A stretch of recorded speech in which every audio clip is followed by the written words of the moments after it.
Pressurise किया गया। मैं फिर उस ताकत का नाम, उन्होंने कहा फलां बंदे को वोट डलवाने और उसको ही जितवाना है। इस तरह तो इलेक्शन होते हैं। हमारे सरों पे गन्ने लगे खड़े थे, हमें करना पड़ता है। दिखाया कुछ और जाता है आवाम को, पीछे कुछ और हो रहा है। क्योंकि हमारी शरीयत और निकाह के बगैर किसी भी नामहरम के पास बैठने तक की इजाज़त नहीं देती, तो कहाँ वो इतनी बड़ी बात कर रहे हैं। तौबा नाउज़ बिल्लाह, वो हमारी शरीयत के ऊपर ये सवाल बना रहे हैं। तौबा नाउज़ बिल्लाह, वो रसूलुल्लाह सल्लल्लाहु अलैहि वसल्लम के दीन को सवालिया निशान बनाना चाहते हैं ऐसे बयान देकर। ठीक है, अगर आपकी ये सोच है, मगरिब से दाएं आपको फंडिंग हो रही है वहाँ से, या आपको उन्होंने कहा है कि आप इस तरह के बयान दे के हमारी जो यंग जनरेशन है जो मज़हब से दूर है उसको बिल्कुल मगरबी कर दें, लेकिन शरीयत पे सवाल तो ना बनाए ना। हो सकता है वो हमें मेंटली तैयार कर रहे हों कि मैं वफादारियाँ बदल भी सकता हूँ, ये भी इसके पीछे हो सकता है।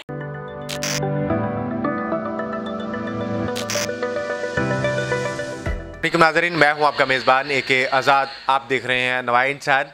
नाज़रीन, आज से पहले जब मैं मुख्तलिफ़ सियासी शख्सियात को देखता था, वो सियासी शख्सियात जो पाकिस्तान के लिए, इस धरती माँ के लिए वाक़तन कुछ करना चाहती थी, उनकी नीयत साफ़ होती थी। वो इस डर से सियासत में नहीं आती थी कि सियासत में बहुत ज़्यादा उन्हें चीज़ें फ़ेस करना पड़ती थी। बिलख़ुसूस अपनी इज़्ज़त नफ्स मजरूह करना पड़ती थी, अपनी फैमिली को उन्हें सेक्रीफाई करना पड़ता था।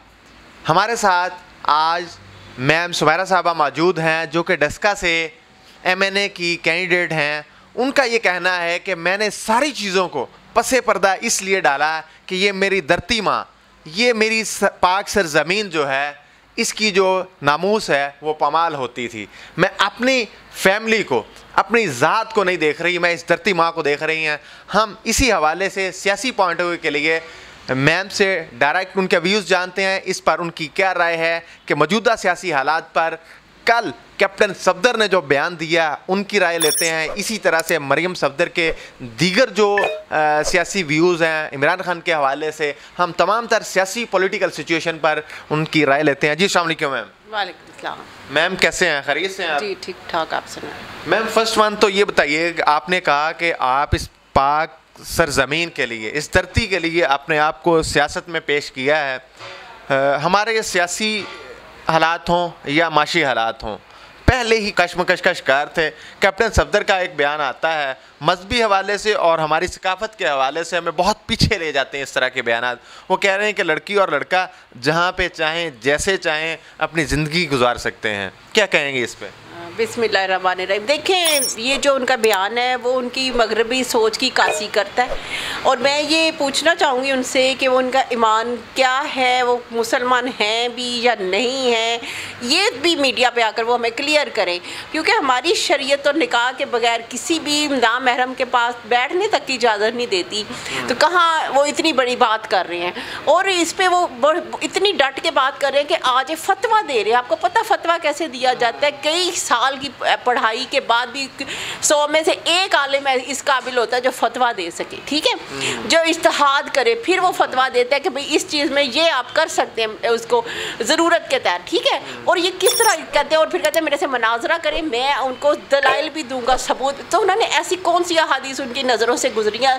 तौबा नाउज़ बिल्लाह, वो हमारी शरीयत के ऊपर ये सवाल बना रहे हैं। तौबा नाउज़ बिल्लाह, वो रसूलुल्लाह सल्लल्लाहु अलैहि वसल्लम के दीन को सवालिया निशान बनाना चाहते हैं ऐसे बयान देकर।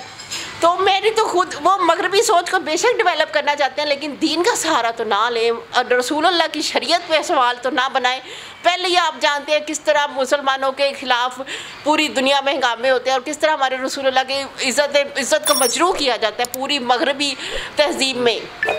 तो फिर ऊपर से ऐसे मुसलमान उठकर जब ऐसे बयान दे, तो ये तो बहुत बड़ी एक काबिल मज़म्मत बात है। अगर एक मुसलमान जो कि कहता है मैं मुसलमान हूँ और मैं बहुत शाही ख़ानदान का दामाद भी हूँ, तो वो उठकर इतने बड़े प्लेटफॉर्म पे इस तरह दबंग ऐलान करे, तो ये बहुत ही काबिल मज़म्मत है और हमारी शरीयत के ऊपर सवालिया निशान है। हमारा मुआशरा इस चीज़ की इजाज़त नहीं देता, हमारी शरीयत इजाज़त नहीं देती। ठीक है, अगर आपकी ये सोच है, मगरिब से दाएं आपको फंडिंग हो रही है वहाँ से, या आपको उन्होंने कहा है कि आप इस तरह के बयान दे के हमारी जो यंग जनरेशन है जो मज़हब से दूर है उसको बिल्कुल मगरबी कर दें, लेकिन शरीयत पे सवाल तो ना बनाए ना। और मैं ये उलमा हज़रात से भी कहूँगी कि वो सामने आए, इस बयान की मज़म्मत करें, इस बयान के ख़िलाफ़ बयान दें, मेरी उनसे भी रिक्वेस्ट है, क्योंकि मैंने उनका भी कहीं कोई बयान नहीं देखा है। वो बहुत सी तहरीकें जो अपने आप को मज़हब के साथ जोड़ती हैं, इस तरह से मौलाना फजल रहमान साहब ये खामोश तमाशे बने हुए हैं। क्या हमारा तो ईमान मुकम्मल नहीं होता जब तक हम इन पर यकीन ना कर लें, तो ये इस तरह के इतने बड़े बयान पर खामोश कैसे हैं? वही तो मैं पूछ रही हूँ कि कैसे सारे उलमा इस पे खामोश हैं, इतना बड़ा बयान, और वो ओपन दावत भी दे रहे हैं क्या कि मुझसे मनाजरा करें। तो ये वक्त के उलमा किधर हैं? वो आए क्या उनका ईमान कमज़ोर है, या वो अपनी उनको जान के लाले पड़े, वो अपनी जान जाने से डरते हैं? क्या ऐसे प्रेशर है जिसकी वजह से वो ये सब नहीं करने आ रहे सामने? कोई एक ट्वीट ही कर दें कि वो ये गलत है, गलत को कम से कम गलत तो कहें ना।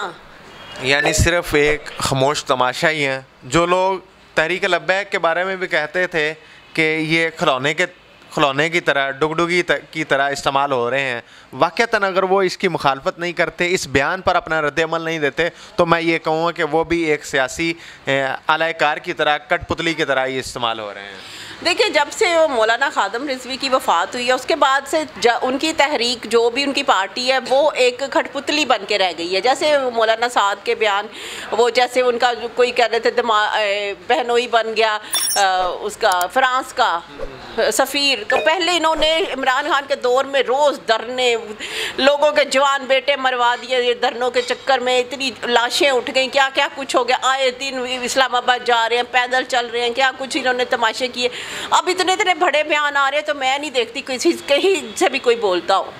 तो ये बहुत गलत है कि उल्मा अपने आप को आलम भी कहें, दाढ़ियाँ भी रखें, और शरीयत की बात हो तो कोई बात सामने भी ना आए।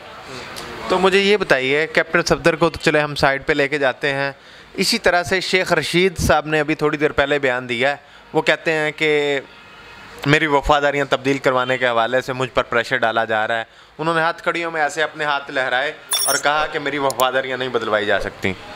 हो सकता है वो हमें मेंटली तैयार कर रहे हो कि मैं वफादारियाँ बदल भी सकता हूँ, ये भी इसके पीछे हो सकता है। आप उनकी हिस्ट्री देख लें, वो जिधर भी जिस पार्टी की हुकूमत आती थी वो उसमें वज़ीर के तौर पे शामिल होते थे। आज तक तो मैंने उनकी यही हिस्ट्री देखी है, और शायद वो हमारा माइंड बना रहे हो कि मुझे पे प्रेशर है, मुझे मजबूर किया जा रहा है कि वफादारियाँ तब्दील करो, या कुछ हो सकता है हमारी सोच वो करना चाहते हैं। और कह रहे हो, पहले आप सब कहते हैं ना कि मुझे इक़्तिदार चाहिए, बाद में सबसे पहले वही बंदा सीट पर बैठा होता है। आपने आज तक पाकिस्तान में देखा ऐसे होता है। समझती हैं कि अगर उन्होंने ये प्रेशर बर्दाश्त कर लिया, सारी चीज़ें मान ली, तो उनका सियासी कैरियर बच पाएगा? हो सकता है भाई। देखिए, सियासी कैरियर जो है यहाँ पे आजकल किसी और के हाथों में ही चल रहे हैं। जो जिनके पास ताकत है या जिनकी पाकिस्तान में चलती है, वही हर किसी का सियासी कैरियर बना रहे हैं और वही चला रहे हैं। तो हो सकता है मे भी बच जाए, लेकिन आवाम की नज़र में तो बहुत डिग्रेड हो जाएंगे, वैसे उनको शायद कुछ मिल जाए। यानी हम इससे ये मुराद ले सकते हैं कि हम नाम नहाद आज़ादी, सिस्टम किसी और के कंट्रोल में है, फिर उसे कोई और कंट्रोल कर रहा है, हम सिर्फ एक नाम के तौर पर इस्लामी जमहूरिया पाकिस्तान के टाइटल के नीचे ज़िंदगियाँ गुजार रहे हैं। हाँ, देखिए जी, बिल्कुल ऐसे ही है। जब से पाकिस्तान बना है, जो भी सच्चा अच्छा लीडर सामने आया, उसको या तो मरवा दिया गया, या सामने से मंजर से वो गायब हो गया। उसको ऐसी प्रेशराइज किया। आप सबसे पहले कायद-ए-आज़म की मिसाल ले लें, उन्होंने हमें आज़ादी लेकर दी, मुल्क बना के दिया, और उनके साथ क्या सलूक किया गया। इस मुल्क ने क्या, इस मुल्क में वफा ही नहीं है लोगों में। और फिर उनकी जो बहन के साथ जो कुछ हुआ, एक लीडर जिसने अपनी शादी तक नहीं की पाकिस्तान के लिए, उसको मरवा दिया गया, उसके साथ किस कदर उसकी इज़्ज़त नफ्स को मजरूह किया गया।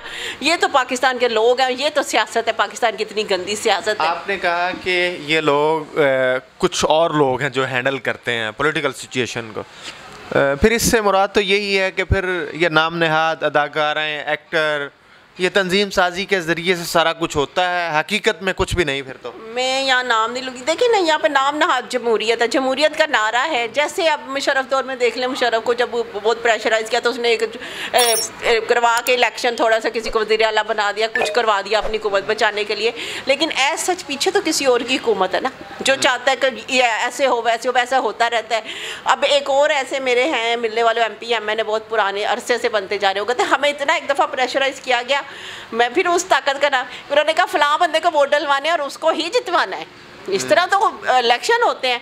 और वो कहते हैं हाँ, वो हमारे सरों पे गन्ने लगे खड़े थे, हमें करना पड़ता है। तो ये इस तरह, ये देखिए, नज़र कुछ हो रहा है, पर्दे के पीछे कुछ हो रहा है। पर्दे के पीछे कुछ और है, नज़र कुछ और आता है, दिखाया कुछ और जाता है, दिखाया कुछ और जाता है आवाम को, पीछे कुछ और हो रहा है। तो फिर क्या स्ट्रेटजी क्या होनी चाहिए एक मुखलस पाकिस्तानी की कि वो क्या करे इस सिस्टम को टक्कर देने के लिए, इस सिस्टम को तोड़ने के लिए, ताकि ये मेरी पाक धरती, ये इस्लामी जमहूरिया पाकिस्तान तरक्की कर सके? देखिए, यहाँ पे करप्शन का खात्मा होना चाहिए, लेकिन आप लोअर लेवल से ले लें, करप्शन नहीं ख़त्म हो सकती। मैं ना एक सेक्रेटरी साहब के पास बैठी, उन्होंने मिसाल दी कि हमारे नए मिनिस्टर साहब आए, उन्होंने कहा कि भाई मैं सारे यहाँ पे बदल दूंगा, भाई ये कर दूंगा। कहता एक जो भी बंदा आएगा मेरिट पे आएगा, ना सियासी सिफारिश से आएगा ना वैसे। कहते हमने वैसे ही किया, सबको निकाल दिया, नए बंदे भर्ती किए और सब मेरिट पे किसी सिफारिश से नहीं आए थे, ना किसी पैसा देकर आए।